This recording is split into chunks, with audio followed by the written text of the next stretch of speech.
Le docteur Whitney Ankra est un praticien de la médecine traditionnelle travaillant à la clinique Herbal Technology d'Accra. Elle déclare qu'une meilleure recherche et documentation sur la phytothérapie au Ghana l'aiderait à traiter les patients. Si nous ne savons pas ce que ces plantes ont et comment elles peuvent aider à traiter diverses maladies, cela signifie que nos diagnostics ou nos ordonnances de médicaments sont toujours biaisés. Nous continuons à utiliser les mêmes herbes encore et encore. Et finalement, nous allons perdre les herbes car elles risquent de disparaître. La médecine traditionnelle et la phytothérapie font partie intégrante des soins de santé au Ghana.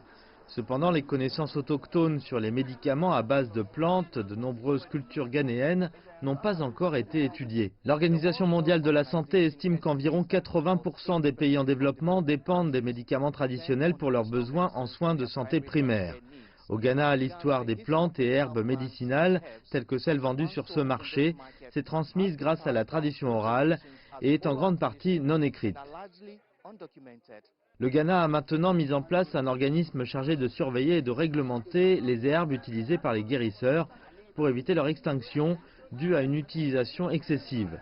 Le Conseil des pratiques de médecine traditionnelle devrait documenter et aider à replanter des plantes médicinales en diminution dans le pays. Fulera Chamba vend des herbes sur ce marché depuis des décennies.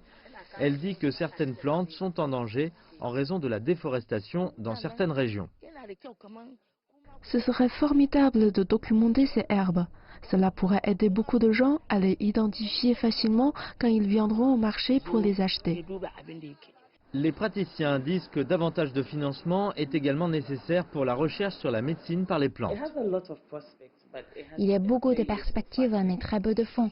Nous devons donc investir davantage dans ce domaine, parce que chaque jour, si nous devons même effectuer des recherches sur une plante tout au long de l'année, ça fait quand même 367 plantes.